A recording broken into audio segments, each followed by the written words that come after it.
আসসালামু আলাইকুম। চিংড়ির বালাচাও তো খাওয়াই হয়, আজকে একটু চিকেন দিয়ে বালাচাও করব, দেখি কেমন হয়। এই তো বেরেস্তার জন্য পেঁয়াজ আর রসুন কেটে আগে রেডি করে নিলাম। তারপর চিকেনগুলোকে একটু ম্যারিনেট করে রাখবো, একটু জিরার গুঁড়া, সামান্য মরিচের গুঁড়া, আর হচ্ছে একটু আদা রসুন। আর যাই হোক, এগুলো আসলে আমি আমার মতন করে করছি, কেমন লাগবে জানি না, টেস্ট করার জন্য, যেহেতু ফার্স্ট টাইম ট্রাই করছি। ভালো লাগলে আরও করব। একটু লবণ দিলাম, তো এগুলোকে 10-15 মিনিট পর্যন্ত মতন একটু মাখিয়ে রাখি, ভিতরে যেন লবণগুলো মশলা টশলাগুলো একটু ঢুকে থাকে। তো এই তো আদা রসুনটাও দিয়ে দিচ্ছি, দিয়ে এগুলোকে একটু মাখিয়ে রাখছি। তো দেখা যাক, এগুলো একটু মেরিনেটে হতে থাক, আর এই ফাঁকে আমার অন্যান্য কাজের প্রিপারেশনটাও নিয়ে নিতে হবে। তো এই যে হয়ে গেল এগুলো একটু মাখিয়ে রাখা। তারপর একটু কড়াইতে আমি তেল দিয়ে দিলাম, দিয়ে রসুনগুলোকে আমি আলাদা আলাদা করেই বেরেস্তা করে নিচ্ছি। রসুনটা একটু লাল লাল করে ভেজে নেব, বালাচাওয়ের ভিতর যেমন থাকে সেটা আর কি। তো এই তো রসুনটাকে আমি একটু সুন্দর করে ব্রাউনিশ করে নিচ্ছি। ব্রাউনিশ হয়ে গেলে এগুলোকে আমি ছেঁকে নেব। তো এই তো মোটামুটি আমার এটা ব্রাউনিশ হয়ে গেল, এখন ছেঁকে তোলার পালা। মোটামুটি ক্রিস্পি হয়েছে, আমি একটা ভেঙে দেখেছিলাম। তো এগুলোকে এখন উঠিয়ে ফেলছি, এই যে হয়ে গিয়েছে। এক সাইড করে রেখে দেই। আবার এখন সেই বাকি তেলগুলোতে পেঁয়াজগুলো দিয়ে দিচ্ছি। পেঁয়াজগুলো ভালো মতন হয়ে নেয়, এটা একটু মিডিয়াম আঁচে দিয়ে নিয়েছি, একদম অতিরিক্ত আঁচে দিলে তাড়াতাড়ি হয়তো পুড়ে যাবে। আর পেঁয়াজ বেরেস্তা করার সময় আমি সবসময় একটু চিনি দিই, তাহলে কালারটা সুন্দর থাকে আর অনেক ক্রিস্পিও থাকে, ভালো লাগে। তো পেঁয়াজটা আস্তে আস্তে নাড়াচাড়া করে করে একটু সময় লাগে পেঁয়াজ বেরেস্তাটা হতে। এখন সবারটা কেমন হয় জানি না, আমি যেভাবে করি সেটাই আপনাদের সাথে শেয়ার করছি। তো আস্তে আস্তে মাঝারির চেয়ে সামান্য একটু বাড়িয়ে দিয়েছিলাম, বাস এই যে হয়ে গেল। যখন হয়ে আসছিল তখন একটু কমিয়ে দিয়েছিলাম। এবার এগুলোকে ছেঁকে নেওয়ার পালা, মোটামুটি হয়ে গিয়েছে। আমি চুলার আগুনটা বন্ধ করে দিলাম, দিয়ে এগুলোকে এখন ছেঁকে নিচ্ছি। তো আমার রসুন আর পেঁয়াজের বেরেস্তা করা শেষ। এখন হচ্ছে আমার মাংসগুলোকে ভাজার পালা। তার আগে আমি 4টা শুকনো মরিচ একটু ভেজে তুলে নিচ্ছি, কারণ বেশি ঝাল দেবো না। যারা বেশি ঝাল খান তারা মরিচের পরিমাণটা আরও বাড়িয়ে দিতে পারেন। তো এগুলো দেওয়ার পর এখন যে মাংসগুলো ম্যারিনেট করে রেখেছিলাম, মুরগির গোস্তগুলো, সেগুলোকে এখন তেলে একটু ফ্রাই করে নিব ভালো করে। তো অনেকক্ষণ লাগিয়ে এগুলোকে একটু লালচে করে ফ্রাই করে নিব। তো দিয়ে দিচ্ছি আমি। আর বেরেস্তার তেলেই ভাজছি, কিন্তু বেরেস্তার তেলটা একটু কমিয়ে রেখেছিলাম, কারণ অতগুলো তেলের মধ্যে তো লাগবে না। যার কারণে ওইটা একটু কমিয়ে দেন আমি মরিচটা ভেজেছি। আর এখন মুরগির গোস্তটাকে ফ্রাই করছি, যেটা ম্যারিনেট করে রেখেছিলাম।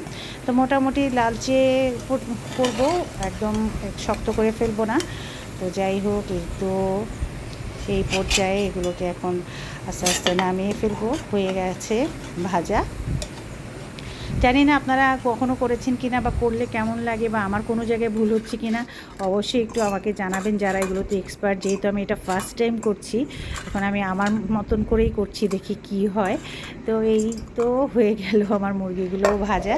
এখন একটু ওয়েট করব ঠান্ডা হওয়ার জন্য, কারণ ঠান্ডা না হলে তো আসলে এগুলোকে ব্লেন্ড করা যাবে না। দেন যখন ঠান্ডা হয়ে গেল, এগুলোকে আমি ব্লেন্ডারে যে ছোট জারটা আছে সেটার মধ্যে নিয়ে নিলাম। শুকনো মরিচগুলো সহ একসাথে এগুলোকে ব্লেন্ড করে ফেলব। তারপর হচ্ছে বাকি প্রসেসিং। এই তো ব্লেন্ড করা হয়ে গেল আমার। এই তো ঝুরা হলো। আমার মনে হচ্ছে মাংসগুলো আর একটু লম্বা রাখলে বোধহয় এটার পিসটা একটু লম্বা লম্বা হতো, আসলে বুঝতেছি না কিছু। যাই হোক, ঝুরা হয়েছে, তবে ভালোই লাগছে দেখতে। তো এখন এগুলোকে এই পেঁয়াজ আর রসুন বেরেস্তার মধ্যে একসাথে দিয়ে দিয়ে এটাকে সুন্দর করে মাখিয়ে নেব।